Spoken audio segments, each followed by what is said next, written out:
कुंज बिहारी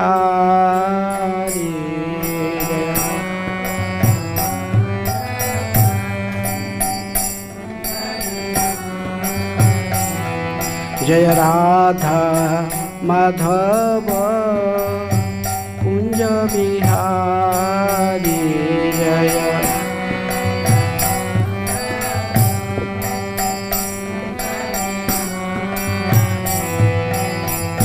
गोपीजन वल्लभ गिरिवरधारी जय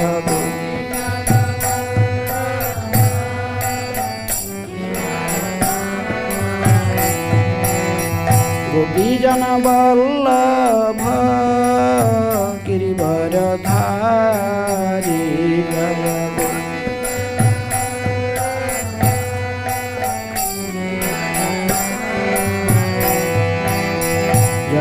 यशोदानंदन व्रज जनरंजन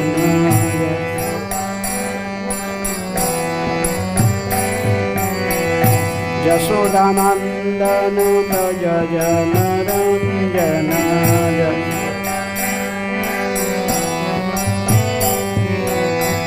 यमुना तीर वनचारी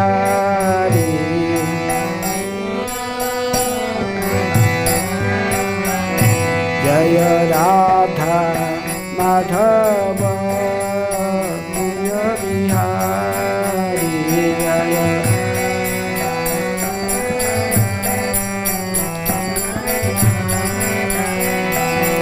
गोपीजन वल्लभ गिरिवरधारी जय गोपीजन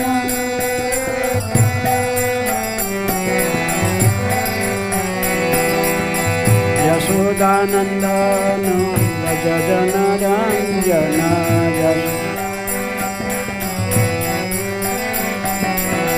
यमुना तीर वनचारी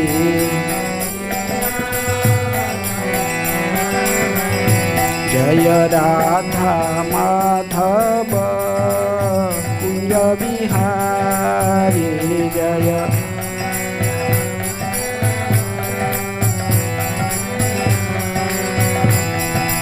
गोपीजन वल्लभ गिरिवरधारी जय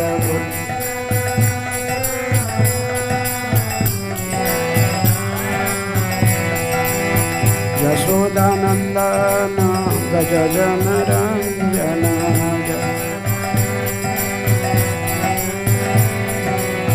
यमुना तीर वनचारी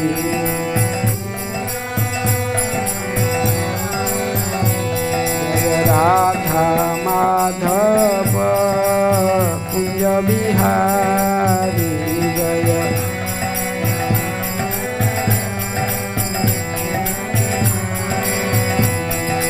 गोपीजन वल्लभ गिरिवरधारी जय गोपीजन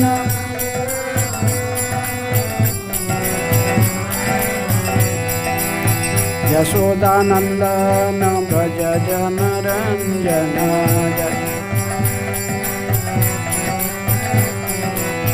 यमुना तीर वनचारी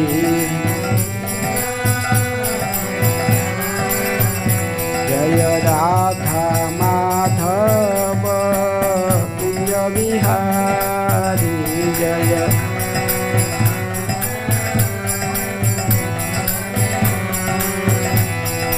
गोपीजन वल्लभ गिरिवरधारी जय गोपीजन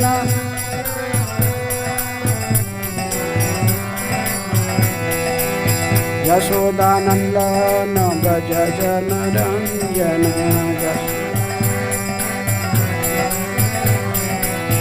यमुना तीर वनचारी जय राधा माधव कुंज बिहारी जय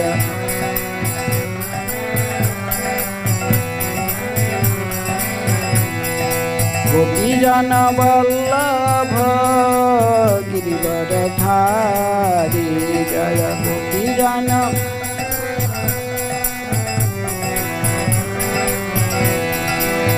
यशोदानंदन व्रज जनरंजन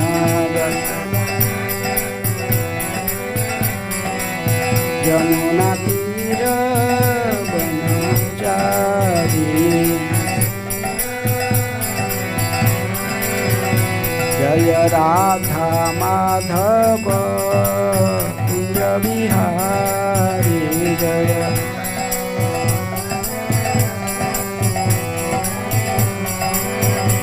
जय राधा माधव कुंज बिहारी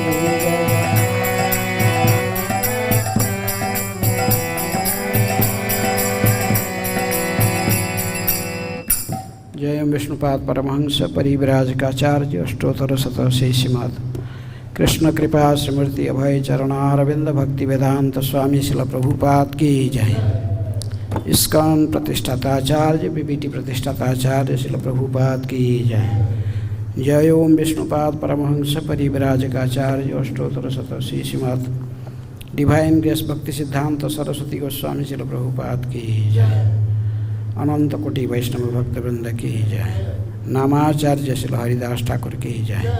प्रेम से कहो श्री कृष्ण चैतन्य प्रभु नित्यानंद श्री अद्वैत गदाधर शिवासादि गौर भक्त वृंद की जय। राधा कृष्ण गोपी गोपीनाथ राधा कुंड श्याम कुंड गिरि गोवर्धन की जय। मथुरा वृंदावन धाम की जय। श्री नवद्वीप मायापुर धाम की जय। पुरुषोत्तम क्षेत्र जगन्नाथपुरी धाम की जय। गंगा मैया की जय। जमुना मैया की जय। भक्ति देवी की जय। तुलसी महारानी की जय। ग्रंथराज श्रीमद् भागवतम की जय। श्री श्री कृष्ण बलराम की जय। गौर निताय की जय। राधा श्याम सुंदर ललिता विशाखा देवी की जय। समवेत वैष्णव भक्त वृंद की जय। समवेत वैष्णव भक्त वृंद की जय। समवेत वैष्णव भक्त वृंद की जय। निताय गौर प्रेमानंदे। कौन सा श्लोक है महात्मा?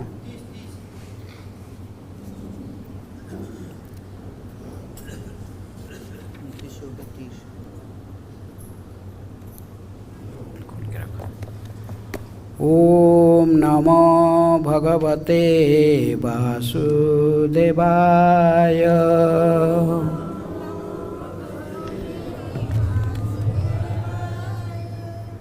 ओम नमः भगवते वासुदेवाय।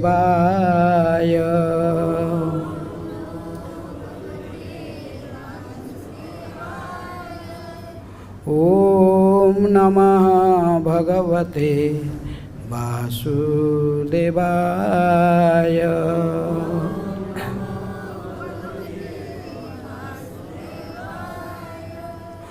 नारायणं नमस्कृत्य नरं चैव नरोत्तमं देवीं सरस्वतीं व्यासं ततो जयमुदीरये। नष्टप्रायेषु अभद्रेषु नित्यं भागवत सेवया भगवते उत्तम श्लोके भक्तिर्भवति नैष्ठिके। श्रीमद्भागवतम से पाठ नवम स्कंध अध्याय 9 श्लोक संख्या 30। सह अयं ब्रह्म ऋषिवर्यः ते राजऋषि प्रवरं प्रवरात् विभो कथम अर्हति धर्मज्ञ वधं पितुः इव आत्मजः सोऽहं ब्रह्मशिवज्यस्ते राजर्षि प्रवराद् विभो कथमहर्ति धर्मज्ञा बधं पितुरिवात्मजः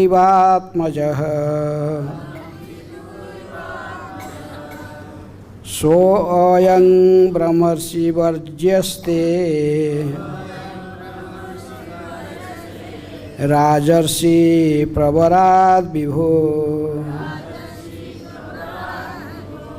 कथमर्हति धर्मज्ञा बधं पितुरिवात्मजः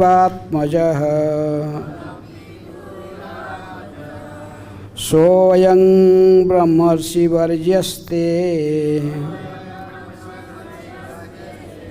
राजर्षि प्रवराद् विभो कथमर्हति धर्मज्ञा बधं पितुरिवात्मजः सोऽयं ब्रह्मर्षि वर्ज्यस्ते राजर्षि प्रवराद् विभो कथमर्हति धर्मज्ञा बधं पितुरिवात्मजः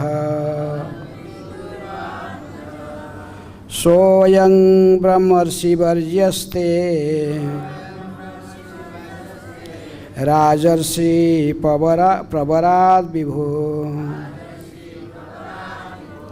कथमर्हति धर्मज्ञा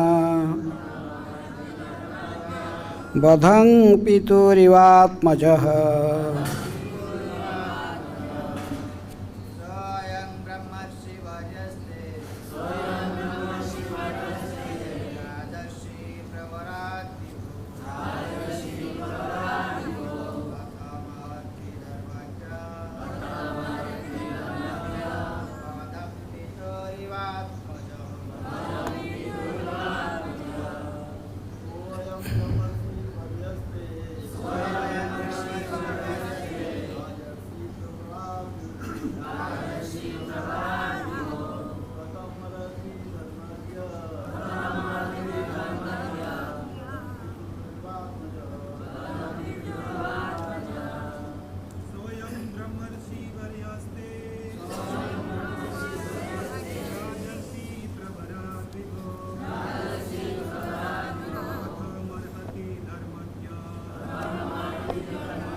शब्दार्थ सह वह ब्राह्मण अयम यह ब्रह्म ऋषि वर्ज्यः न केवल ब्राह्मण अपितु ऋषियों में श्रेष्ठ ब्रह्मर्षि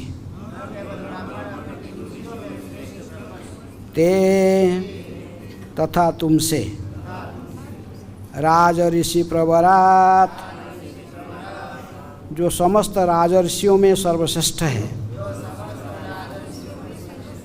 विभो हे राज्य के स्वामी कथम कैसे अर्हति योग्य है धर्मज्ञ हे धर्म के ज्ञाता बधम बध पितो पिता द्वारा इव सदृश आत्मजः पुत्र। अनुवाद और तात्पर्य कृष्ण कृपा स्मृति अभय चरणारविंद भक्ति वेदांत स्वामी शिल प्रभुपाद की। शिल प्रभुपाद जी के द्वारा अनुवाद। हे प्रभु, तुम धार्मिक सिद्धांतों से पूर्णतया अवगत हो। जिस प्रकार पुत्र कभी भी अपने पिता द्वारा बद्ध नहीं है, उसी प्रकार इस ब्राह्मण के राजा द्वारा रक्षा होनी चाहिए, न कि वध। आप जैसे राजर्षि द्वारा इसका वध किस प्रकार उचित है, कृपया दोहराइए। हे प्रभु, तुम धार्मिक सिद्धांत से पूर्णतया अवगत हो। जिस प्रकार पुत्र कभी भी अपने पिता द्वारा बद्ध नहीं है, उसी प्रकार इस ब्राह्मण के राजा द्वारा वध नहीं होनी चाहिए, न रक्षा होनी चाहिए, न कि वध। आप जैसे राजर्षि द्वारा इसका वध किस प्रकार उचित है। तात्पर्य, राजर्षि शब्द ऐसे राजा का सूचक है जो ऋषि तुल्य आचरण करता है। ऐसा राजा नरदेव भी कहलाता है, क्योंकि वह परमेश्वर का प्रतिनिधि माना जाता है। क्योंकि राजा का कर्तव्य ब्राह्मण संस्कृति की रक्षा है तो शासन करना है। अतः वह कभी भी ब्राह्मण का वध नहीं करना चाहता। सामान्यतया ब्राह्मण स्त्री, बालक, वृद्ध या गाय को दंडनीय नहीं माना जाता। इस प्रकार ब्राह्मण पत्नी ने राजा से प्रार्थना की कि वह इस पाप कृत्य से बचे। ओम अज्ञानातिमिरान्धस्य ज्ञानाञ्जनशलाकया चक्षुरुन्मीलितं येन तस्मै श्रीगुरुवे नमः। श्रीचैतन्यमनोभीष्टं स्थापितं जनभूतले स्वयं रूपः कदा मह्यं ददाति स्वपदान्तिकं। वन्देऽहं श्रीगुरुः श्रीयुतपदकमलं श्रीगुरून् वैष्णवांश्च।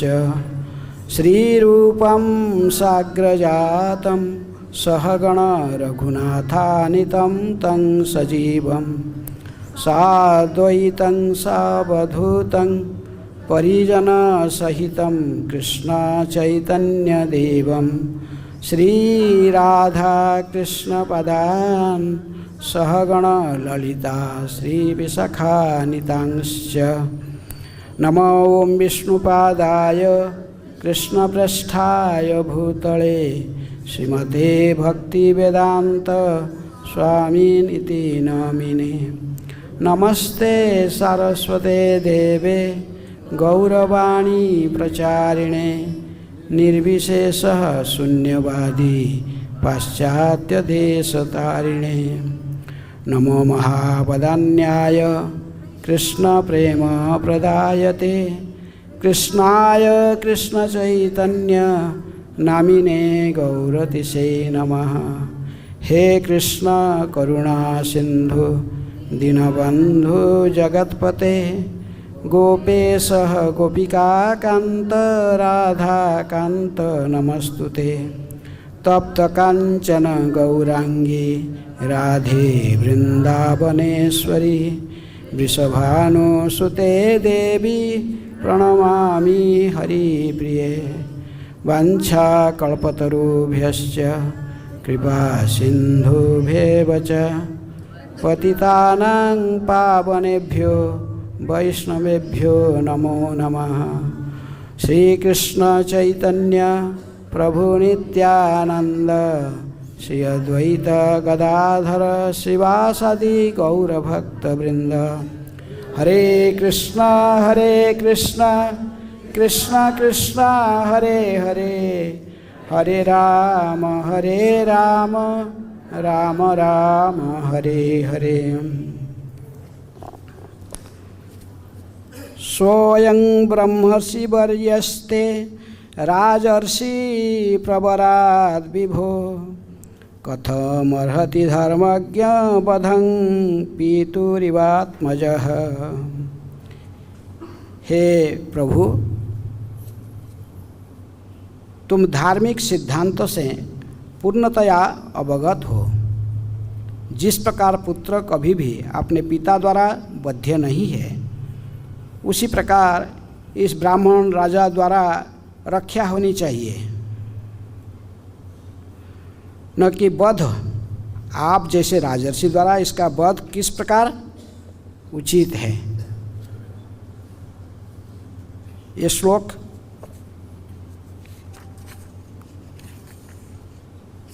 उस ब्राह्मण की पत्नी की द्वारा कहा जा रहा है। विशेष रूप में 28 नंबर श्लोक से लेकर आगे 29, आज 30, फिर आगे 31, 32, 33 नंबर श्लोक ने 32 नंबर श्लोक तक ये चारों श्लोक ब्राह्मण पत्नी का द्वारा राजा सौदास को कहा जा रहा है। ऐसे ही नवम स्कंध में ये विशेष रूप में इस जो ये अंशुमान की ये भागीरथ की गंगा के अवतरण की परिप्रेक्ष्य में भागवत ने पहले भगीरथ का चरित्र, उसी की उनके वंशज अंशमान, फिर ने उनके बाद महाराज सगर के बाद फिर कौन आता है, अंशुमान। ये अंशुमान की वंशावली विशेष रूप में आगे, और अंशुमान से फिर दिलीप से फिर भागीरथ है। इस पर गंगा को लेकर आए। उसी वंश परंपरा से सुदास के पुत्र सौदास की बारे में ये चरित्र चल रहा कि महाराज सौदास एक पवित्र राजा, राजर्षि, जैसे इस श्लोक में इनको क्या कहा गया, राजर्षि। ब्राह्मण की पत्नी ने कहा रहा कि राजर्षि प्रवरात विभु। काल आप लोग ब्राह्मण के बारे में ब्राह्मण पत्नी ने कहा था कि आप उसके चरित्र सुने थे कि ब्राह्मण, इस श्लोक में जो ब्राह्मण को कहा गया ब्रह्मर्षि और राजा सौदास को कहा गया राजर्षि। राजर्षि प्रवरात विभु, क्योंकि सुदास के पुत्र जो सौदास थे, सौदास महान राजा थे। इनके कुलगुरु कौन थे? इनके गुरु थे वशिष्ठ जी। और वशिष्ठ जी तो इनकी शुभाकांक्षी थे, इनकी गुरु ही थे। लेकिन एक बार राजा जो सौदास ने ऐसे जंगल में शिकार के लिए गए थे, हठात 2 राक्षस को जंगल में देखे। 2 राक्षस को जब देखे तो इनमें से एक राक्षस को इन्होंने मार डाला, क्योंकि ये नरभक्षी राक्षस थे, मनुष्य को खाने वाले। तो एक राक्षस को जब मार डाले तो दूसरा जो राक्षस था उसको छोड़ दिए, उसको मारे नहीं, उसको छोड़ दिए।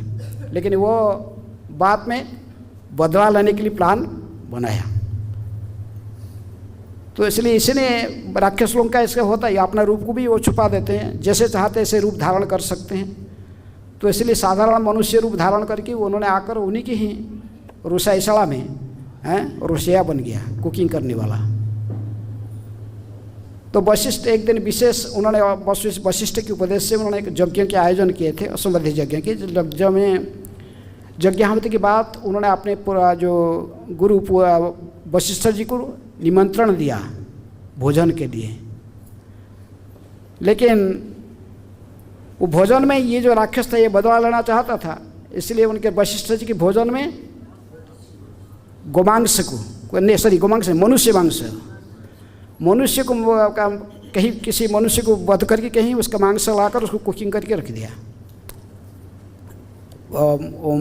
जो नर मांस का सब्जी बना के रख दिया, दे दिया। नहीं, वशिष्ठ खाने के पहले तो परीक्षण किए कि क्या सोचता, परीक्षण अपने जो शक्ति से पता लगा ली कि ये जो खाना है किसका, ये किसी मनुष्य का मांस है, नर मांस है। उससे क्रोधित हुए, क्रोधित होकर इसको अभिशाप दे दिए। किसको? सौदास को, कि उन्होंने निमंत्रण किया था भोजन के लिए। कहे कि ये क्या है, जैसे मुझे ये नर मांस आज खाद्य में परोसा इसी प्रकार तुम भी नरभक्षी राक्षस बन जाओगे। तुम भी ऐसे नरमांस खाते रहोगे हैं, दूसरे कुछ तुमको भोजन नहीं मिलेगा। तो इसीलिए वशिष्ठ जी का अभिशाप जब दे रहे, वशिष्ठ अभिशाप दे दिए, तभी राजा ने निर्दोष थे और वशिष्ठ की बात में अभिशाप तो क्रोध से दे दिए। इसके बाद जब पता लगाए तो पता चला कि ये जो राजा का दोष नहीं था। ये सब्जी, ये जो सब्जियां बनाई थी, गोमांस का सब्जी बना कर रखी थी, तो वो तो नहीं, नरमांस का जो प्रस्तुत करके रखा था वो तो राक्षस था, हैं? जो कुक के जो रोसिया, ये प्रकृति में छद्म वेशधारी राक्षस है। इसलिए क्रोध का थोड़ा शांत हो रहे थे, लेकिन राजा ने क्रोधित होकर उन्होंने मंत्रित जल ले लिया उल्टे उनको अभिशाप देने के लिए। किसको? वशिष्ठ को, हैं? तो लेकिन वशिष्ठ जो उनके राजा की जो पत्नी थी मदयंती, उन्होंने इनको प्रार्थना किया, नहीं हमारे गुरु है, हमारे सिद्धाकांक्षी, हमारे मंगलकांक्षी, हिताकांक्षी है, इनको अभिशाप देना सही नहीं होगा, इनको मत अभिशाप दीजिए, हैं? कभी कभी ऐसे होता ना। अब ये वशिष्ठ पहले भी एक बात में भी देखेंगे, आप आगे पढ़ेंगे, फिर निमि महाराज के चरित्र इसमें आएगा, इसी सूर्यवंशी राजाओं की परंपरा से। निमि महाराज को ऐसे ही भी वो वशिष्ठ उनको भी अभिशाप दे दिए थे। क्यों? वशिष्ठ इन्होंने यज्ञ कर रहे थे, यज्ञ के अवसर में यज्ञ के आयोजन कर रहे थे, लेकिन यज्ञ के पुरोहित इनको कुलगुरु थे, इनको ही यज्ञ करना है। लेकिन उसी समय में वशिष्ठ जी को स्वर्ग के राजा इंद्र ने भी निमंत्रण दिया। कहाँ? स्वर्ग में। स्वर्ग में यज्ञ में पुरोहित बनने के लिए इनको निमंत्रण दिया। जो इंद्र ने निमंत्रण दिया, तो फिर वशिष्ठ ने इसका निमंत्रण को ठुकरा कर वहाँ चले गए। कहाँ? स्वर्ग में चला गया। स्वर्ग में जब मैंने देवताओं की यज्ञ संपन्न करने, इसलिए निमि महाराज ने भी दूसरा पुरोहित को लाकर नियुक्त की, काम अपना कर लिए। बाद में वशिष्ठ आगे देखे कि ये तो मेरे हैं, मुझे उपेक्षा कर दिया, मुझे और दूसरों से कर लिया काम, इसलिए क्रोधित होकर इनको अभिशाप दिए थे निमि महाराज को, हैं? अशरीर हो जाओ मरे जैसा है। तो इसलिए ये भी निमि महाराज भी इनको अभिशाप दे दिए, क्या तुम्हारे भी शरीर नहीं रहेगा, उनको भी वो अभिशाप दे दिए थे। लेकिन यहाँ पर तो ऐसा ही वो स्थिति होने वाला था, ये मना, लेकिन इनकी स्त्री ने इनको रोक दिया। आज भी निमि महाराज किस रूप में रहते हैं? आंक के निमेश के रूप में, पता है गिरता है निमेश हमेशा, निमि महाराज उसी रूप में रहते हैं। उनको वशिष्ठ ने अभिशाप दिया, शरीर नहीं रहेगा तुम्हारा, अशरीर है, बिना शरीर वाले बन जाओगे। ऐसे कभी कभी ऐसा ही तो हम जानते, वशिष्ठ जी भी ब्रह्मर्षि जाने जाते हैं। यहाँ जो है ब्रह्म शब्द भी उपयोग की गई, लेकिन वो ब्राह्मण के लिए, जिस ब्राह्मण को इन्होंने निगल गए, कौन? शिवदास ने, राक्षस वृत्ति के कारण। लेकिन पढ़े विश्वामित्र वशिष्ठ की कथा भी पूरा पढ़े कि उनमें से वशिष्ठ को ब्रह्मर्षि कहा गया और विश्वामित्र राजर्षि थे। राजर्षि से वो ब्रह्मर्षि बनना चाहते थे, लेकिन उनसे दोनों का विश्वामित्र वशिष्ठ में झगड़ा होके विश्वामित्र अपना तप बल में इनके 100 पुत्र को मार डाला। किसकी? वशिष्ठ को। लेकिन वशिष्ठ की कुछ अनिष्ट नहीं कर पाया था। ब्रह्मदंड को धारण करके उन्होंने सभी प्रकार की जितनी अस्त्र शस्त्र को विफल कर दिए थे। तो इस प्रकार वो झगड़ा सब था। विश्वामित्र जब वशिष्ठ का भी ऐसा झगड़ा, फिर बाद में वशिष्ठ उनको विश्वामित्र को ब्रह्मर्षि स्वीकार करते हैं। लेकिन कुछ समय के बाद जो विश्वामित्र ने एक बार पूरा अस्त्र लेकर कोई बैठे थे बगीचा में, ज्योत्सना पूरा क्या पूर्णमी क्या रात था चंद्र किरण में, वो स्वयं वशिष्ठ और उनकी पत्नी अरुंधति के साथ बैठे हुए थे। तो उन्होंने उस दिन खड़ग लेकर आया था कि पीछे से आके इनको पूरा गर्दन काट दे लगा।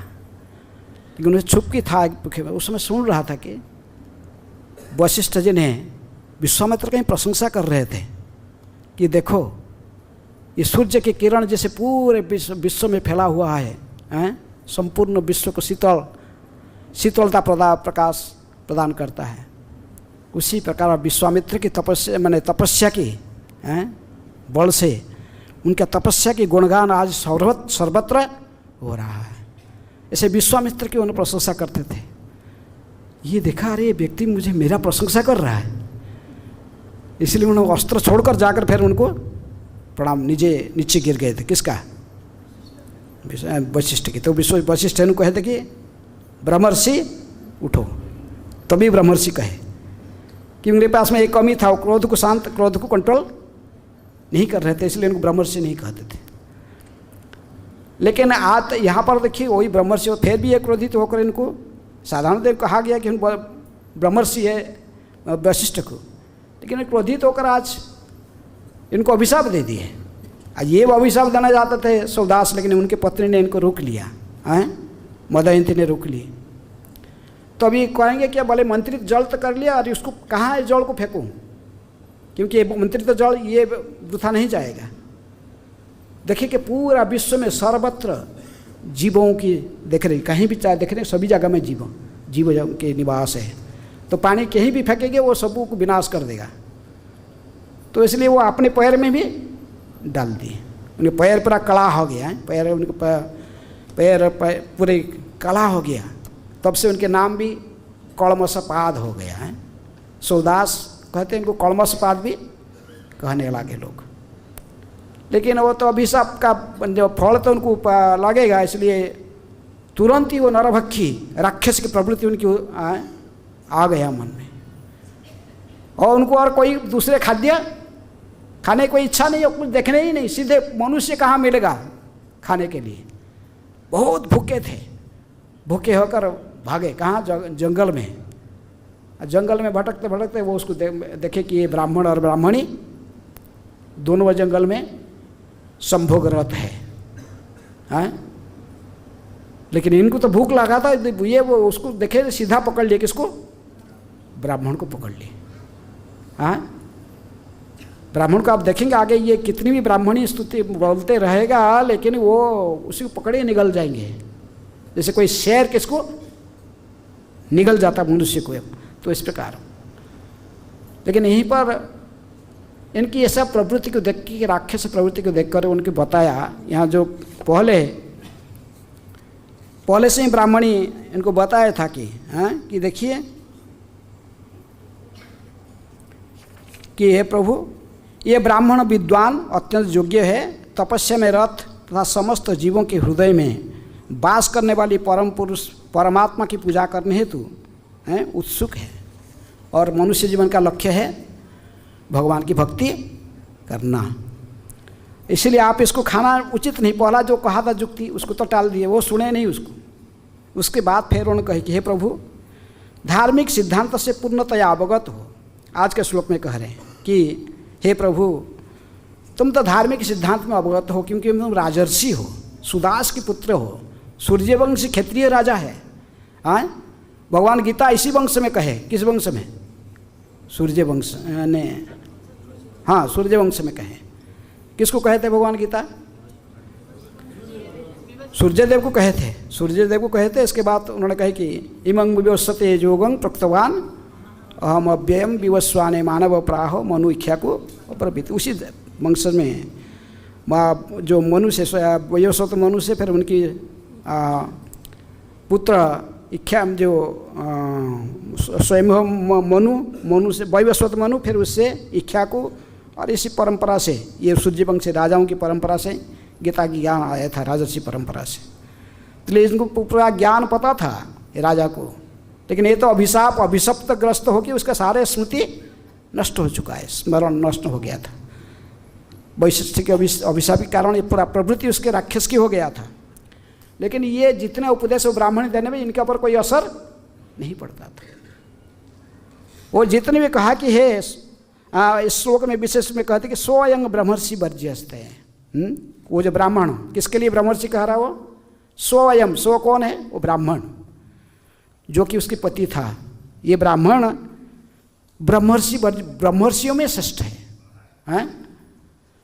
ब्रह्मर्षि जिनको पूरा ब्रह्म ज्ञान होता है, जो भगवान की भक्ति में सदा तल्लीन रहते हैं। लेकिन इनकी कोई संतान नहीं था, इसीलिए उनकी पत्नी ब्राह्मण की मन में इच्छा हुई कि एक संतान प्राप्त की। इसीलिए संतान प्राप्ति की इच्छा होने के पत्नी की इच्छा को पूर्ण करने के लिए वो संभोगरत थे, कोई इंद्रिय तृप्ति के लिए नहीं। कई गृहस्थ तभी तो संभोगरत होता है जब इसको कृष्ण भावना भावित संतान उत्पन्न करने की इच्छा होती है। तो इसलिए ऐसे भी ये तो इस प्रकार जो स्थिति में तो किसी प्रकार के इनको कलमशग्रस्त नहीं कर सकता। इसलिए इन्होंने कहते कि देखो ये तो मेरा पति जो ये ब्रह्मर्षि है, हाँ, ब्रह्म इनको भगवान की भक्ति करने वाला भगवत ज्ञान से परिपूर्ण है, और ये तो अपने पत्नी के साथ ही केवल संभोगरत था, कोई बाहर कोई अवैध संग नहीं करता था, भाई इनको इंद्रिय तृप्ति की इच्छा लेकर केवल पत्नी के संभोग नहीं कर रहा था। ब्राह्मण आकर मुझे पुत्र प्राप्त की इच्छा था, इसलिए मैंने इनको कहने के लिए मेरे इच्छा को पूर्ण करने के लिए केवल मेरे साथ संभोग कर रहे थे। लेकिन तुम आओ, आप तो इसके बाद अपने पत्नी की परिचय ने अपने पति की परिचय देते हुए कि ये ब्रह्मर्षि है, हाँ, ये कोई साधारण ब्राह्मण तो है लेकिन साधारण ब्राह्मण से है नहीं, ब्राह्मणों में भी फिर ये ब्रह्मर्षि है, हैं? लेकिन आप भी तो कोई कम नहीं हो, कहते कि राजर्षि प्रवर भी हो, आप भी कोई साधारण नहीं है, आप भी राजा होते हुए भी आप, लेकिन सूर्यवंशी राजा भी सब राजर्षि है, सूर्यवंशी हो या क्षत्रिय की चंद्रवंशी भी हो, जैसे चंद्रवंश में आए पांडव लोग। परीक्षित महाराज को भी इस प्रकार कहा गया, उनके चरित्र को वर्णन की गई, तो वो भी राजर्षि है। युधिष्ठिर महाराज भी राजर्षि है। प्राचीन काल में राजा सब ऋषि के समान उनके आचरण होता था, वो भी भगवान की महान भक्ति करते थे। इसलिए दिव्य ज्ञान को आहरण करने के लिए गीता के ज्ञान को भगवान दोनों वंश का जरूरत है, क्षत्रियों को जरूरत है, ब्राह्मण को जरूरत है और क्षत्रिय को। ब्राह्मण तो प्रचार कार्य के लिए उसको चाहिए गीता के ज्ञान, और जो क्षत्रिय होते हैं इनको शासन करने के लिए भी इनको भी शास्त्र के ज्ञान परंपरा से आना जरूरी है, परंपरागत ज्ञान प्राप्त करना। इसलिए सूर्यवंश तो सूर्य को बोलकर ज्ञान को लाए थे, फिर भगवान ने बाद में चंद्रवंश में किसको बोले? अर्जुन को, हैं, क्योंकि ये जो ज्ञान विवस्वान को दिया था आस्ते आस्ते समाज से लोप हो गया, इसलिए तुझे मैं माध्यम बनाकर फिर दोबारा ही ज्ञान दे रहा हूँ। तो इसलिए ये जो थे सूरदास, ये पूरे सभी ज्ञान से प्रबुद्ध थे, और ये राजा होने पर भी इनकी ऋषि के समान आचरण पहले था, प्रजाओं को पितृवत पालन कर रहे थे। हाँ, आगे कहता है इसलिए बद्धं पीदुरिवात्मज, राजा कैसे होता है? पिता के समान होता है, प्रजाओं को तो अपने पुत्र के समान देखभाल करता है। राजा की यही कर्तव्य है अपने प्रजा को सुखी देखना, यहाँ तक कि राजा का कर्तव्य है कि अपने प्रजाओं को कहाँ तक ले जाना? भगवत धाम पहुँचाना भी ये राजा का कर्तव्य है।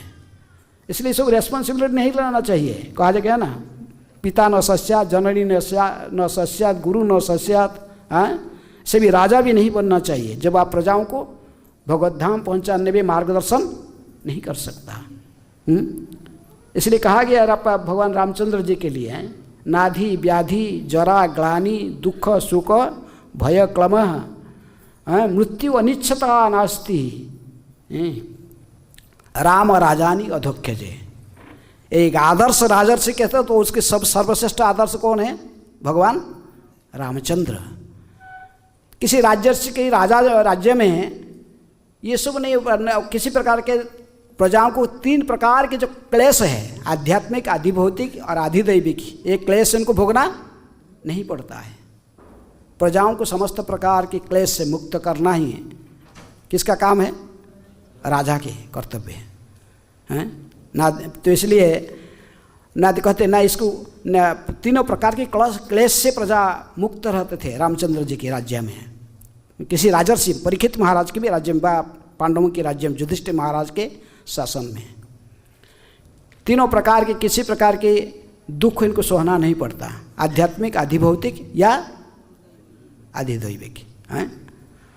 इसके बाद नाधि व्याधि, किसी प्रकार के रोग व्याधि से भी, यदि राजा सदाचारी हो प्रजा भी सुस्त रहते हैं। किसी राज्य में यदि किसी प्रकार का ऐसे, यहाँ तक कि प्रजा की किसी पुत्र भी असमय से अकाल मृत्यु नहीं होता था। अब देखें कई जगह पर, वो भी रामचंद्र जी के राज्य में भी हैं तथा द्वापर में हमें देखे भगवान श्री कृष्ण के राज्य में वो ब्राह्मण लेके आया पुत्र को, हैं रामचंद्र जी के शासन काल में भी एक प्रजा एक बार एक पुत्र को लेकर आया था, मृत पुत्र को, आगे कहा मेरा पुत्र का क्यों मृत्यु हो गया, असमय में क्यों इसका मृत्यु हो गया, अभी मैं पिता हूँ, मैं बचा हूँ, पिता माता बचे हुए, ये पुत्र का क्यों डेथ हो गई, हमने क्यों इसका असमय में अकाल मृत्यु हुआ। राजा निश्चित रूप में दुराचारी है, यहाँ धर्म का शासन नहीं चलता है?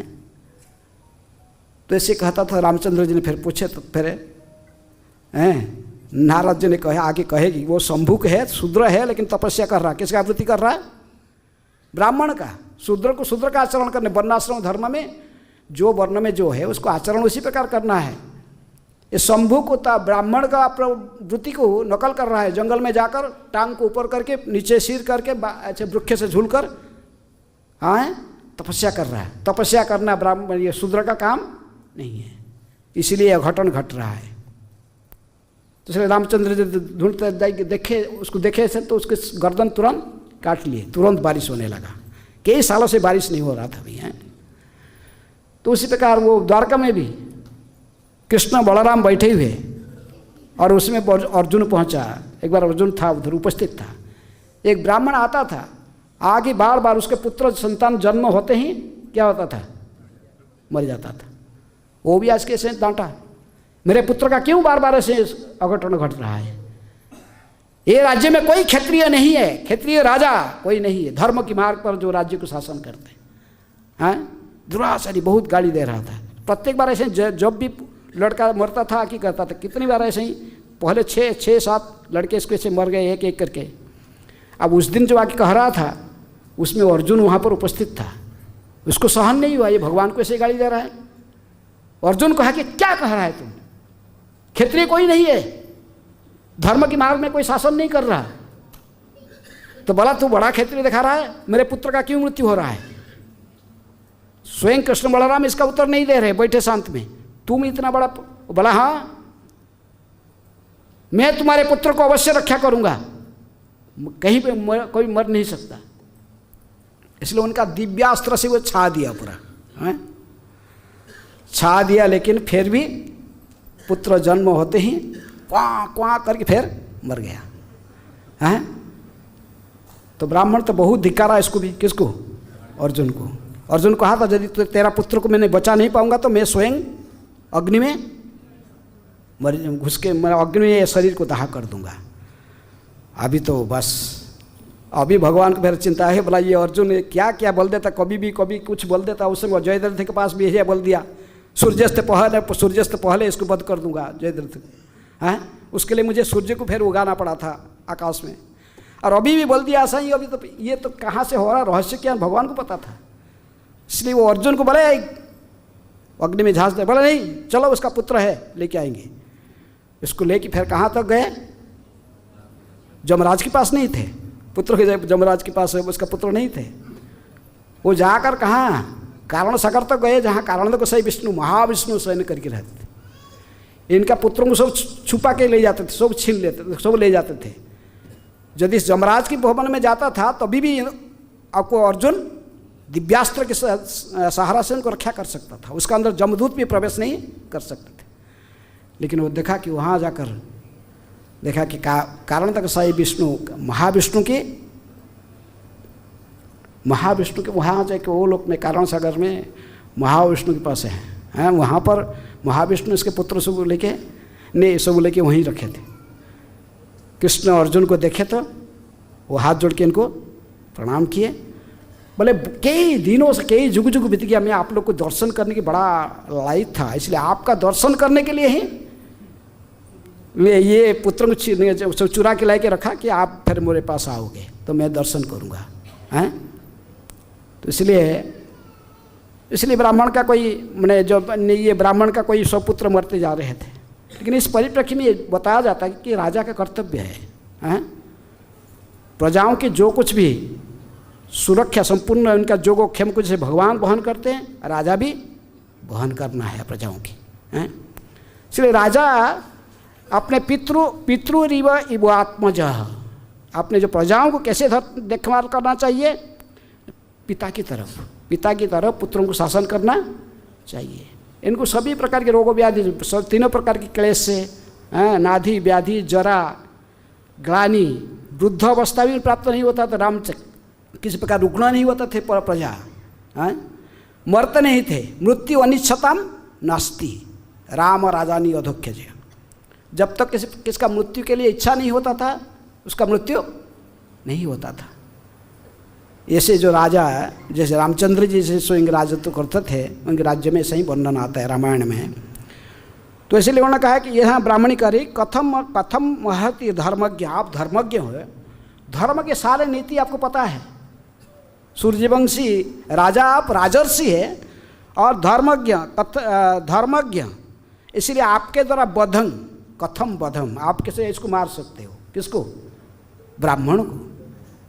फिर ये ब्राह्मण साधारण नहीं है, ब्रह्मर्षि वर्ज्यस्ते है। ये ब्राह्मणों में फिर ऋषि के समय ब्रह्मर्षि है। ये कैसे इसको, ये आप तो पितृ के समान साधारण प्रजा को भी इधर रक्षा करना राजा के कर्तव्य। पितृ रिव आत्मज है, क्योंकि आप जैसे राजर्षि द्वारा इसका वध क्या उचित नहीं है, क्योंकि आप तो प्रजाओं को भी अपने संतान के समान देखना राजा का कर्तव्य है। इसलिए जो राजा लेकिन ये तो सौदास तो पूरा अभिशाप के द्वारा ग्रस्त हो कि उनकी मति पूरा बिगड़ा हुआ था। ये क्या जो जितने जो कुछ कहने से भी इनका कान में कुछ प्रवेश नहीं करता था, ना इनकी बुद्धि काम करता था। ये तो वशिष्ठ के अभिशाप से होने के कारण नरभक्षी बन गए थे, मनुष्य खाने के इनका प्रवृत्ति बन गया था। इसलिए अभिशाप कैसे बड़ा जटिल होता है। लेकिन कलि युग की मनुष्य अच्छा है कि यहाँ इस युग में अभिशाप काम नहीं करता है। हाँ, इस युग में कोई अभिशाप काम नहीं करता है। हाँ, इस युग में क्योंकि कलि युग के लोग कोई सच कहने वाला नहीं होते। जो हमेशा सच कहता है उसका कोई भी वचन कहता तो वो सत्य हो जाता है। या जो हमेशा झूठ कहने वाले वो जो बोलेगा वही झूठ ही होगा, सच कैसे होगा?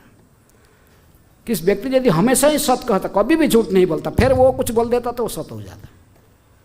लेकिन अभी तो सारे कलि युग में सब झूठ कहने वाले, अधर्म आचरण करने वाले हैं, चारों नियम को तोड़ते हैं। चारों कमियां सबके पास है। नशा करने, चारों कमियां क्या है? त्रुटि करना और दूसरों को धोखा देने की प्रवृत्ति, माया के द्वारा मोहित होना, अपूर्ण इंद्रियां हैं। इस स्थिति में बद्धजीवी का जो वचन कभी सत्य नहीं होता है। लेकिन उन दिनों में तो सत्य है। तो इसलिए वशिष्ठ मुनि अभिशाप दे दिए, ब्रह्मर्षि थे, पर अभिशाप दे दिए तो राक्षस वृत्ति इनको तो आ गया। कितने साल के लिए रहेगा ये? 12 साल के लिए। 12 साल बाद में कहे थे कि ठीक है 12 साल के बाद तुम्हारे ये प्रवृत्ति, राक्षस प्रवृत्ति चल जाएगी। तो इसलिए वो तो उनको ये इनका जितने उपदेश, जितने कहने पर ब्राह्मणी इनको समझाने के लिए प्रयास करने पर वो उनकी इंटेलिजेंस, उनका बुद्धिमत्ता में प्रवेश नहीं करता था। हाँ, उनकी मस्तिष्क में उसके आगे देखते देखते ही वो पकड़े, वो राजा को पकड़े पूरा, जैसे शेर किसी अपने शिकार को निगल लाता है, ये भी पूरा ऐसे ही निगल लिया, कच्चा है। उसको कुकिंग भी नहीं किया था, वह सीधा बस पकड़े मनुष्य को निगल गए हैं, पूरा खा लिया और उसके मस्तिष्क कंकाल सब थूक बस निकल दिए, जो हड्डी फड्डी सब निकल बस पूरा निकल गए उसको हैं। तो इसलिए अभिशाप कितना जघन्य है हैं। अभी अभिशाप होता है कभी कभी, किसी व्यक्ति ब्रह्मर्षि से कोई होगा तो फिर वो अभिशाप देगा तो लग जाएगा हैं, वशिष्ठ के अभिशाप जैसे लग गया है। लेकिन ये बड़ा अभी, लेकिन ब्रह्म जो कि वैष्णव अपराध होने से लग जाता है हैं, वैष्णव अपराध। इसलिए इस विशेष हमारे लिए घातक है क्या? वैष्णव के चरण में अपराध करना, वैष्णव अपराध होने से लग जाता है, फिर उनकी वचन जो फिर हमको भोगना पड़ता है। इसलिए हमें सिर्फ सतर्क रहना चाहिए। इसके आगे फिर आएगा प्रसंग, आप सुने, क्योंकि आज अद्वैत आचार्य की जो उनकी अंतरंग शक्ति, अद्वैताचार्य महाविष्णु के अवतार हैं, सदाशिव और महाविष्णु की, उनका ही जो पत्नी है कौन? सीता ठाकुरानी हैं। सीता ठाकुरानी के आज भी आविर्भाव है, इसलिए उनके बारे में भी थोड़ा मुझे बोलने के लिए कहा गया। अनाउंस तो हुआ ऐसे ही कि कुछ अंश क्लास का सीता ठाकुरन के बारे में है। सीता जो अद्वैताचार्य की 2 पत्नी थे, इनमें सीता और श्री और सीता, श्रीदेवी और सीता देवी दोनों इनकी पत्नी थे। दोनों लेकिन नृसिंह भादुड़ी जो ब्राह्मण हैं, नारायणपुर से गंगा किनारे था, उसमें वो निवास करते थे। तो उनकी 2 पर लड़की थे नृसिंह भादुड़ी के, उनके नाम था श्री और सीता। लेकिन ये दोनों लड़की बड़े विचित्र थे। इसे जन्म से इनका प्रवृत्ति बड़ा, इनके जो स्वभाव था व इनके जो आचरण था, ये साधारण मनुष्य जैसे नहीं था। हैं पुत्री तो उनके थे, लेकिन ये अलौकिक कार्यों से इनके ये जो छोटे छोटे बच्चे थे। एक बार उनके गांव में एक सन्यासी आया। सन्यासी आके दोनों लड़की को देखा तो प्रणाम किया। सब गाँव वाले बोले ये छोटे लड़के बच्चों क्यों प्रणाम कर रहा सन्यासी। वो भी उनका पिताजी भी आश्चर्यचकित हुए। नृसिंह भादुड़ी बोले कि मेरे लड़कियों को प्रणाम क्यों कर रहे हो। तो उन्होंने कहा कि आपको लड़के देख रहे हैं, मुझे तो देख रहे कि साक्षात ये भक्ति, एक भक्ति देवी है और दूसरा मुक्ति देवी है, ऐसे मुझे देख रही है साक्षात। हैं और आप इनको साधारण लड़की बोल रहे हो। हैं भविष्य में आपको पता लगेगा, कह के चले गए थे। बाद में कहते नृसिंह भादुड़ी एक दिन गंगा के गंगा को पार करके नवद्वीप आना चाहते थे, वो दूसरे साइड में। तो उन्होंने ये दोनों लड़की के बाज में खड़े किए थे, कुछ मेला देखने के लिए जा रहे थे। गंगा के दूसरे साइड में मेला हो रहा था, गंगा के इस साइड में उनके घर था शांतिपुर।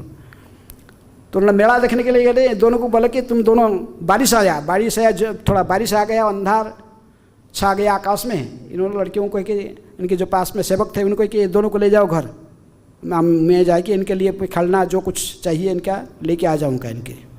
ये दोनों अभी बारिश में नहीं जा सकते। लेकिन ये दोनों ने हट पकड़ लिए, नहीं हम जाएंगे, हम भी मेले में जाएंगे। अगर जो मना के नहीं जाना है तो वो तो नाव में बैठ के चले गए। नाव में बैठ के वो चले गए, ये दोनों को छोड़ दिया अपने जो नौकरी के पास। लेकिन वो जो जाकर देख रहे दूसरे साइड में गंगा से उतरते, नाव से उतरते ही देखे थे कि ये दोनों पहले खड़े हैं उधर, इनको प्रतिज्ञा कर रहे हैं। किसको? आए नृसिंह भादुड़ी उनके पिताजी को वेट कर रहे हैं वहाँ का खड़े हैं। इनको देखकर उनके पिताजी को याद आ गया। किसका बात? वो सन्यासी की बात याद आया। तो समझ गए, मन से मन फिर इनको हैं प्रणाम के बले थे। कोई साधारण लड़के यहाँ नहीं है, इनकी कुछ जोग शक्ति है, नहीं तो कैसे आ गए। मैं तो नाव में छोड़ दिया इनको उसका नौकरी पास, और ये आके मैं पहुँचने पहले ये इधर खड़े हैं। तो इनके इस चरित्र में देखा जाता है कि दोनों के पास कुछ अलौकिक, ये तो अद्वैताचार्य की शक्ति थे, महाविष्णु की शक्ति है, इसमें लक्ष्मी का अंश है। तो उन्होंने एक बार उनको नृसिंह भादुड़ी जब लेकर गंगा में स्नान करने गए थे, स्नान कर रहे थे नृसिंह भादुड़ी, वो गंगा के एक घाट में, एक घाट में ये स्नान कर रहे थे। कौन? अद्वैताचार्य। दूसरे घाट में वही पास में ही, उसी घाट थोड़ा पास में नृसिंह भादुड़ी भी स्नान कर रहे थे, अपने दोनों कन्या के साथ स्नान कर रहे थे। अभी उनको लगभग यौवन अवस्था की प्रारंभ हो गया था। तो दोनों वो लड़के श्री और सीता जब अद्वैताचार्य को देखे, ये दोनों अपने पिताजी को कहे हम इन्हीं को पति रूप में स्वीकार करेंगे, ये हमारा पति है, हमको शादी इनके साथ करा दो। किसके साथ? अद्वैताचार्य के साथ। तो इसलिए नृसिंह भादुड़ी आकर उस प्रस्ताव दिए अद्वैताचार्य को कि मेरे 2 लड़की हैं। जो नृसिंह भादुड़ी भक्ति रत्नाकर में लगते हैं, नरहरि चक्र में वो लगते हैं। नृसिंह भादुड़ी अति हर्षित अंतर है, श्री और सीता समर्पिल अद्वैत रे। बड़े हर्षित हुए उनके पिताजी लड़कियों की बात सुनकर, और अद्वैताचार्य के पास जाकर जो कहे प्रस्ताव दिए, अद्वैताचार्य भी इसमें सम्मति दिए। तो फिर उन्होंने कन्या, क्यों कन्या को दान करता है, कहते राजदत्त भूमि कन्या पितृदत्त कन्या, ये सदा सब समय में शुभ माना जाता है। कोई पिता यदि स्वेच्छा से अपने पुत्री को कहीं दान करता है, कन्यादान कहते हैं, उसको शादी कराता है किसके, तो वो शादी सफल होता है, वो अच्छा भाग्यवती बनती है। बस यदि कोई राजा ने किसी ज़मीन किसके सेवा से प्रसन्न होकर उसको दान करता है, वो ज़मीन उसके लिए फलदायी होता है। तो इसलिए अद्वैत आचार्य ये दोनों को शादी कर लिया। 2 पत्नी उनकी हो गई अभी, श्री और सीता, श्रीदेवी और सीता देवी। लेकिन हमें अद्वैत आचार्य की लीला में, चैतन्य महाप्रभु की लीला में ज़्यादा भूमिका देखते किसका, श्रीदेवी का, सॉरी सीता देवी का। सीता माता, सीता ठाकुरानी है कहते हैं, क्योंकि जब भी चैतन्य महाप्रभु की जन्म हुआ कहाँ, मायापुर में, अद्वैत आचार्य इनको ही भेजे, किसको, सीता ठाकुरानी को। इन्होंने गए और सभी प्रकार के सच्ची माता के लिए साड़ी, अलंकार, वस्त्र, छोटे बच्चे के लिए निमाई के लिए भी, उनका नाम तो निमाई नहीं था उस समय, बस छोटे बच्चे थे। इनके जाकर उनको नाम दिए, देखें कि हाँ ये तो साक्षात गोकुल कान्हा जैसे दिख रहा है, केवल वर्ण मात्र देखी विपरीत, केवल वर्ण अलग है, गौरांग है, वो काला, वो श्यामल वर्ण के थे, नवघन श्याम थे, लेकिन दोनों एक ही वर्ण मात्र देखी विपरीत। ये कहकर इनको देखे तो देखे कि ये नीम के पन्ने इतनी सुंदर बालक है, हैं, कंदर्प कोटि कमनीय रूप है। वो सोचे कि ये बांगल में से ये सब डहा के ऐसे तांत्रिक मंत्रिक रहते, किसके नज़र डाल देगा बच्चा के पर कोई, इसलिए कहे कि इनके नाम नीम का पेड़ का नीचे जन्म लिया है, इनका नाम मैं रख देता हूँ। क्या नाम रहेगा इसका, निमाय। ये निमाय नाम उनका कौन दिया था, सीता ठाकुरानी। बाद में ये निमाय के रूप में बचपन में ये निमाय के नाम, निमाय पंडित तक भी जाना जाते थे। जब पंडित वो विद्वान बने तो अभी भी इनको कहते, लोग क्या कहते थे, हैं, निमाय पंडित। प्रकृत में इनके अच्छे नाम तो था विश्वंभर, इनके बड़े भाई का नाम था विश्वरूप, ये थे विश्वंभर, लेकिन इनका नाम निमाय इन्होंने रखा था, कौन, सीता ठाकुरानी। जब भी अद्वैत आचार्य की लीला में कोई भी उनके नाम आता तभी इनके नाम आता साथ में, किसका, सीता, अद्वैत सीता है। श्री का नाम थोड़ा कम, इतना नहीं है, लेकिन सीता ठाकुरानी के नाम सर्वत्र रहता है। जो चैतन्य महाप्रभु महाप्रकाश लीला में शिवासंगर में जब भी दे रहे थे, स्वयं भगवान के रूप में सभी भक्तों को बुला के दर्शन दे रहे थे, अद्वैत आचार्य जब प्रकट, जब पहचाने इनको कि ये भक्त, ये स्वयं भगवान है, गंगा किनारे 100 ग्राम गंगा रखकर गंगा जल तुलसी में इनकी पूजा करते थे। एक बार स्वयं चैतन्य महाप्रभु जो कि निमाय पंडित रूप में जाने जाते, उसमें वो जाते थे, उनके साथ गदाधर पंडित थे, दोनों जाकर हम पीछे खड़े थे, पीछे खड़े हो गए और अद्वैत आचार्य गंगा की तरफ मुख करके पूजा करते थे इनको। लेकिन वो प्रत्येक दिन जो ध्यान करते थे, इनको भगवान श्री कृष्ण के दर्शन होता था साक्षात, क्योंकि ये स्वयं महाविष्णु हैं। लेकिन आज जो ध्यान कर रहे हैं उनके और श्री कृष्ण का मूर्ति उनको दिखाई नहीं पड़ रहे थे। किसका मूर्ति आ रहा था, निमाय पंडित सामने विश्वंभर खड़े हैं। वो देखते बड़ा आश्चर्य की, तो ये आज क्या है, ये जगन्नाथ का लड़का क्यों मेरे सामने आ रहा है, ध्यान में आज ये आ रहा है, आज तो कृष्ण नहीं आ रहे ध्यान में। बड़ा परिश्रम, बार बार प्रयास किया, लेकिन वही आते थे। ये दोनों पीछे खड़े थे, महाप्रभु पीछे खड़े थे। तो तुरंत उन्होंने जब पीछे घूम के देखा तो पीछे खड़े हैं कौन, महाप्रभु चैतन्य महाप्रभु पूरा आवेश में विश्वंभर खड़े हैं और उनके साथ गदाधर पंडित पीछे खड़े हैं। तो अद्वैत आचार्य पर समझ गए, ये ही कृष्ण, यही जो मैं इतने दिन से 100 ग्राम में जल तुलसी देकर जिनको अवतरण के लिए प्रार्थना करता था, ये अवतीर्ण हो चुके हैं। ये वही व्यक्ति है, कौन, विश्वंभर, वही कृष्ण है। यही कृष्ण चैतन्य बात में संन्यास लिए तो कृष्ण चैतन्य नाम पड़ा। लेकिन ये इसलिए अद्वैत आचार्य जब गंग सब पूजा 100 ग्राम का सामग्री लाए थे पूजा करने के लिए, वो सारे सामग्री में इन्हीं के चरण अभिषेक किए, महाप्रभु के चरण को धोए, चरण अभिषेक करके तुलसी चंदन सब उनके चरण में अर्पित किए। गदाधर पंडित देख रहे थे, वो जीव को निकाल कर पूरा, ये क्या कर रहा है, ये बुढ़ा, ये छोटा बालक का पूजा कर रहा है, क्या चल रहा है ये। अद्वैत आचार्य कहे गदाधर शांत रहो, समय आने पर तुझे पता चलेगा ये छोटा बालक कौन है, हैं। कहकर उस दिन 100 ग्राम रखे और पूरा पुटली बांध लिए, बोले हो गया मेरा काम, आज से और 100 ग्राम पूजा समाप्त। रख के चले गए थे। कहाँ? शांतिपुर चले गए। बोले यदि ये मेरा प्रभु होगा अवश्य मुझे बुलाएगा। कहाँ? ये यदि मेरी प्रभु होगा अवश्य मुझे बुला कर ही दर्शन देगा। इसलिए जानते थे, पर लेकिन भगवान चैतन्य महाप्रभु जो फिर महाप्रकाश लीला के संकीर्तन लीला प्रारंभ किए शिवासंगन में, ये नहीं आते थे। ये बोलते थे वो मुझे बुलाएगा तभी जाऊंगा। हैं? तो अभी एक दिन चैतन्य महाप्रभु ने नाड़ा नाड़ा ऐसे नाड़ा नाड़ा बूढ़ा मुझे बुला के लाया और कहाँ छुपा है? ये नाड़ा बूढ़ा कौन है? सब लोग तो नाड़ा बूढ़ा कौन है? नाड़ा बूढ़ा है? अरे नारायण, नारायण ये स्वयं महाविष्णु है। ये बूढ़ा, ये अद्वैत बूढ़ा, ये मुझे पूजा करके गंगा जल तुलसी अर्पण करते करते सालग्राम में मुझे बुलाया, जिसकी हुंकार सुनकर मैं अवतीर्ण हुआ है। और आज वो मूल्य में छुप के रहता है। शिवास ठाकुर के भाई को बोला, रामायण पंडित को बोले, रामायण पंडित जाओ तो बुढ़ा को लेके आओ। बोलो एकला नहीं आएगा, उसका पत्नी को भी लेके आना, सीता को लेके आना। सीता और अद्वैत दोनों आएंगे और मेरे पूजा की सामग्री लेके आएंगे, मेरी पूजा करेंगे, हैं, मेरी आराधना करेंगे, मेरी स्तुति करेंगे। बुलाओ इनको। आवेश में थे महाप्रभु, हैं, तो भेज दिया। शिवास जी शांतिपुर में। इसलिए जो महाप्रभु आदेश दिए, कहे कि एकला नहीं लाना अद्वैत को, साथ में भी इसको भी लाना। किसको?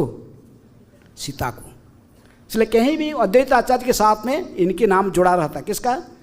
सीता ठाकुरानी। हैं, तो सीता ठाकुर तो उनको पास फिर आए दोनों। तो महाप्रभु ने कहे कि देखो, नहीं, अद्वैत आचार्य जी कहे कि समझ गए, रामायण पंडित क्या वो भेजा है तुमको बोलकर?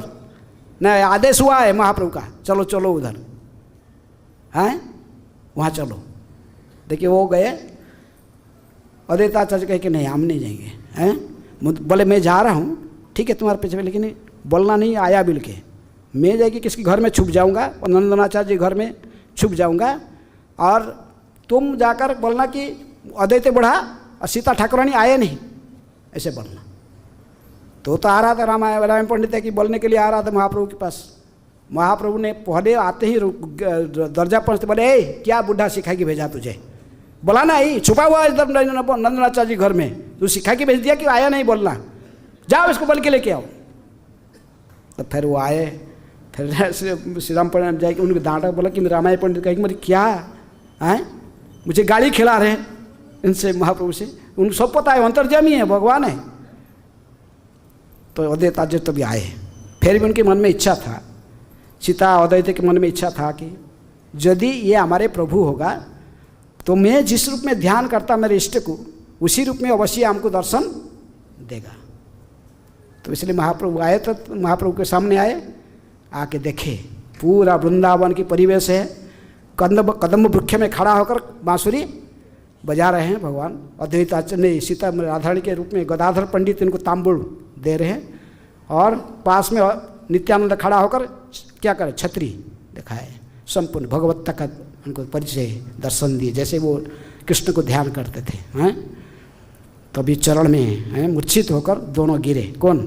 अद्वैत और सीता। हैं, तो बात में तो इसलिए कहने का है कि सीता ठाकुरानी के नाम सब समय आता। किसके साथ में? अद्वैत आचार्य के नाम से। हैं, यदि उनके दो पत्नी थे, श्री का नाम ज़्यादा नहीं है कहीं भी। हैं, लेकिन चैतन्य भागवत, चैतन्य चरितामृत, बात चैतन्य मंगल, कहीं भी चैतन्य महाप्रभु की लीला वर्णन आता था तो फिर श्री ने सीता ठाकुरानी, सीता अद्वैत, ये दोनों का नाम आता है। हैं, सीता ठाकुरानी को चैतन्य महाप्रभु भी अपनी माँ के समान सम्मान करते थे। चैतन्य महाप्रभु जो संन्यास लिए, संन्यास लेकर सबसे पहले कहाँ आए? अद्वैत आचार्य घर में। वहाँ पर सीता ठाकुरानी स्वयं आप महाप्रभु के लिए कुकिंग की, रंधन की थी। उसमें लगभग 20 वैरायटी का केवल साग ही था। इसलिए कहते हैं गौरव प्रिय साग कसे बने। महाप्रभु बड़े साग को बहुत पसंद करते थे।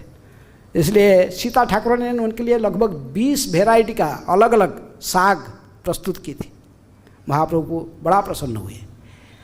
तो इस प्रकार जब भी अद्वैत आचार्य पुरी में जाते थे, चैतन्य महाप्रभु संन्यास लेने के बाद भी जाते थे, तो अद्वैत आचार्य के साथ में ये भी जाते थे। कौन? सीता ठाकुरानी। इसलिए सीता ठाकुरानी के नाम व सीता के नाम सब समय अद्वैत आचार्य जी के साथ जुड़ा रहता था। तो इसलिए हम देखते कि उन्हीं का आविर्भाव हम पालन करते हैं सीता ठाकुरानी, लेकिन सी का कोई ऐसा लिखा नहीं। लेकिन दोनों एक ही नृसिंह भादुड़ी के लड़की थे और दोनों का ही शादी इनके साथ हुआ था, अद्वैत आचार्य के साथ। तो वहीं पर मैं समय हो चुका है, तो वहीं पर मैं वाणी को विश्राम दे रहा हूँ। कोई किसी के प्रश्न है? एक प्रश्न कोई पूछ सकता। हाँ हाँ, क्या प्रश्न क्या? जैसे कि हमारी जो इंद्रिया है वो अपूर्ण है, तो हमसे लेकर गलतियां होने की संभावना होती है। हमारा इंद्रिया अपूर्ण?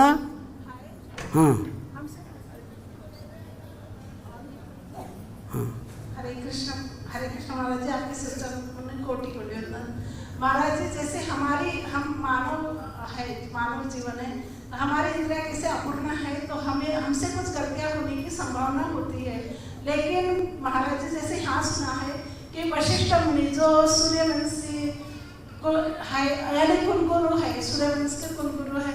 लेकिन महाराज जैसे यहाँ पे वशिष्ठ मुनि वो तो सर्वश्रेष्ठ ज्ञानी, दिव्य ज्ञानी है। वो जैसे निमि महाराज जी ने उन्हें पहले निमंत्रित किया था यज्ञ के लिए, तो उन्होंने फिर स्वर्ग लोक का निमंत्रण आने के वजह से उन्होंने ये इसलिए कोई भगवान के शुद्ध भक्त हुए बिना कोई बद्धजीव के दुर्गुण से मुक्त नहीं होता है। वो तो शुद्ध भक्त थे ना? नहीं, ऐसा कुछ ऐसे शुद्ध भक्त में श्रेणी में नहीं कहा है। सप्तर्षि में इनके नाम आता है और ब्रह्मर्षि में नाम आता है कोई राजा, लेकिन शुद्ध भक्त अलग है, वैष्णव अलग होते हैं। महाराज जी फिर भी उन्हें सौभाग्य प्राप्त हुआ कि भगवान श्री रामचंद्र जी। लेकिन बद्धजीव का गुण तो त्रुटि करना ये रहता है, त्रुटि होता है। लिबरेटेड सोल जो मुक्तात्मा है उनके पास में त्रुटि नहीं होता उनकी। विशेष रूप में जो भक्त, कृष्ण भक्त निष्काम अतएव शांत, भुक्ति मुक्ति सिद्धिकामी सकली अशांत, उनके मन में थोड़ा कुछ इच्छा रहता तो फिर वो नहीं है। तृणादपि सुनी चैन तोर रूपी सही सुना, अमानी ना मान देना कीर्तनिया सदा हरि। ये वैष्णव के पास होता है जो हरि नाम में आश्रय लेते। नामाचार्य हरिदास ठाकुर को 22 बाजार में पिटाई करने में उनका कोई फर्क नहीं पड़ा है। मैं नहीं कहे कि मैं अभिशाप दे दूंगा किसको। वैष्णव किसको अभिशाप नहीं देता है। वैष्णव शांत रहते, सब समय सहनशीलता। इसलिए पहला जो गुण है सहनशीलता, तितिक्षव। वैष्णव का पहला गुण है तितिक्षव। तितिक्षव कारुणिका सुहृद सर्वदेही नाम अजात शत्रव शांत साधव साधु भूषणा। ये साधु का भूषण है।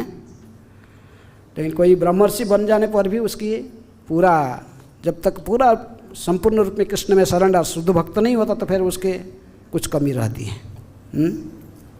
इसलिए हमारा लक्ष्य नहीं है कोई राजर्षि बनना, ब्रह्मर्षि बनना, ये सब हमारा इच्छा ये नहीं है। ब्राह्मण बनना ये सब हमारा लक्ष्य नहीं है।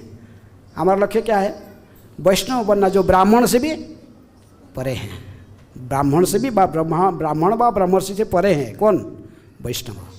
हाँ, इसलिए वैष्णव बनना, वैष्णव बनने से फिर ये भगवत कृपा होगा तभी जो कि भगवान जिसको अपना नियंत्रण में संपूर्ण ले लेंगे तो फिर वो हैं उनका, जिसकी इंद्रियां संपूर्ण रूप में इंद्रियों के स्वामी ऋषिकेश के द्वारा परिचालित है, वो फिर सभी कमी से मुक्त हो जाता है।